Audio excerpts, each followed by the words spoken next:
Hi everybody, Don Giannetti, lighting-essentials.com and project52prosystem.com. This past week I spoke at Capture PhotoCon. We did a presentation on emotional lighting, or using light as an emotional element in a photograph, something I'm pretty big on. By the way, I have new eyes, so I don't have to wear these anymore. I just have to wear them when things are really, really up close.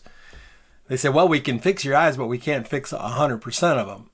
Well, my eyes are better now than they were when I was 22. So at least something still works the way it was when I was 22. Anyway, eyes are there. So I don't need those glasses. But anyway, we talked about lighting as an emotional element, something I'm really fond of talking about, something I'm really working with my students on, is to think through the photographic lighting, think through what you want it to say. If you've heard me speak at Creative Live, you know one of the things I'm very, very adamant about is deliberate lighting, deliberate point of view, deliberate composition. Creating something deliberately always puts you in the driver's seat for your art. And a lot of people say, well, what's my style? It's what you deliberately do. And by the way, you find your style looking back, not looking forward. Looking forward, all you can do is say, well, I want a style like that guy. I want to do something like her. Well, that's their style. You do your thing, a little bit like him, a little bit like her, a little bit like that guy, a little bit like that gal. You do it all, you know. Imitate, assimilate, then innovate. And the innovate happens as you're combining the things you see in your face and all that, and going back and seeing what you did and seeing what you love. There's your style. But before you get to that, you have to do photography. I know. Drag the cameras out, put them in the car, take them down to the studio, the co-op, and, you know, do a model, get a model call, and all that stuff. Face the fact that model may not show up because, well, you know, aunties die all the time, and car trouble seems to be something that follows models around like a plague. It's just terrible. But you've got to shoot a lot. The other class I did was something I called Adapt or Die, Marketing in the New Economy here, and ruffled some feathers at first. I always do, because I have different feelings on photography than I think a lot of people in the mainstream who are big internet gurus, but have never fucking done it. I have. I do. And I work with people that do. But I digress. We had a great meeting, great talk, great presentation. I got to sit and yak trade war stories with Joel Grimes, and Joel did the keynote on Friday night, and something he said there just made me absolutely smile, beam, whatever. He said, in order to have a career like Joel's had, we're talking probably 4 decades of very high-level work with lots of high-level clients. You've got to keep reinventing yourself. You have to. Last year, Joel said he was on the road 300 days, and he still did one assignment per week, except for the 2 weeks he goes on vacation with his wife. 1 assignment per week. 50 weeks. Working, marketing, pre-production, post-production, didn't matter. He still shot 1 picture a week for himself, or a series of pictures, or a little story. Whatever it was a project. He self-assigned it, and he went and did it. Kind of reminded me of that Will Smith video where he says, you know, y'all want to be actors, and y'all ask me how to be an actor. He says, and I don't worry about telling you how to be an actor, because you're never going to do it. You're just not going to give up what I've given up to be an actor. You're not going to put in the time I put in to be an actor. You won't outwork me. Well, that's what I was hearing Joel say too. You won't outwork me. I'm going to do 50 photographs a year, self-assigned, my pictures, my wins, my losses. Not every shot's going to work. He said he focused on the stuff that he didn't do well instead of the stuff that he was already doing well. That's how you go 40 years in his career, and he doesn't show any signs of slowing down. His this year is pretty booked up as well. You know, Joe, I've been following Joel since he was in Denver, before he was even anybody that most of y'all know. I've been following him since the Workbook and Black Book days. He's always been a consummate photographer, a photographer's photographer.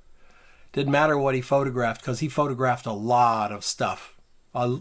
Still lifes and desert scapes and Indian, Native American, tribal stories. I mean, everything. I mean, you name it. And he's done it, portraiture. But that's how he did it. Well, that's how we do it at Project 52, I thought to myself. On Project 52, we do an assignment every single week. And I look at my numbers on Project 52, and I always kind of wince, because I'll have a pretty good sign-up class. Then by the time we get to the end of the 52 weeks, the numbers have dwindled way down. Well, that's just Will Smith's theory, isn't it? Most of you aren't going to do it. Most of you aren't going to work as hard as you need to work. Did you like that little fill light there from the monitor? Most of you are not going to work as much as you need to work to make it happen.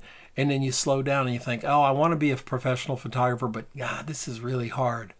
Yeah, it is. Yeah, it sure as hell is. Would you think it was going to be easy? Or did you get one of those emails from some internet guru photographer? I can show you how to be a photographer in just 2 hours a week. You don't even have to get out of your pajamas. Increase your bookings by 500% by buying my ebook.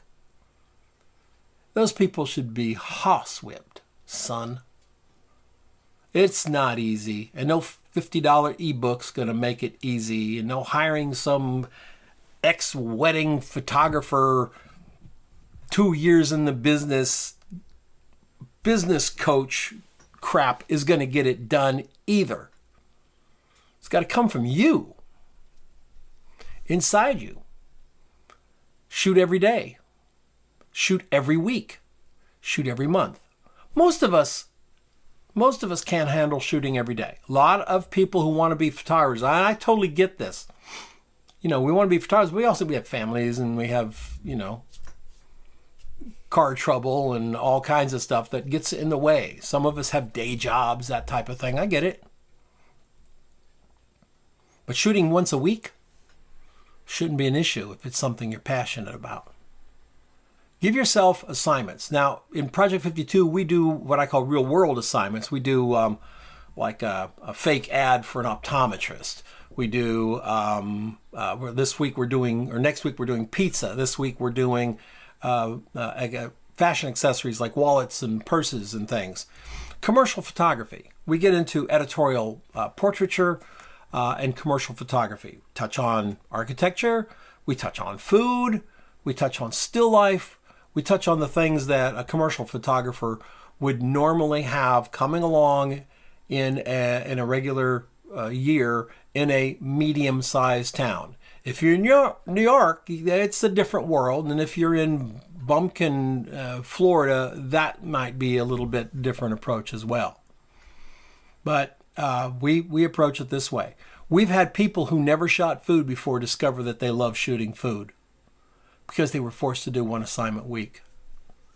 Have we had any successes? Yeah, about 3 dozen of the people who've gone through the course are now professional photographers. This is not an ad for that course, so no more about that. This is a story about making photographs every day. Every day. And if you can't do that, once a week is fine too. I don't mind telling you how to be successful. I don't mind giving it all away. I've done it. At my age, my job now is to educate, pass on, mentor, etc., the next upcoming generation. I really love working with people who are not not spring chickens, basically. I love working with folks entering second careers. We have a photographer who, at age 55, decided to be a professional photographer, and everybody told him how nuts he was and how stupid, what a crazy idea. And today he are one. In fact, he's putting money away, making enough money to pay his bills, put some money away, invest in equipment, because he pushes himself.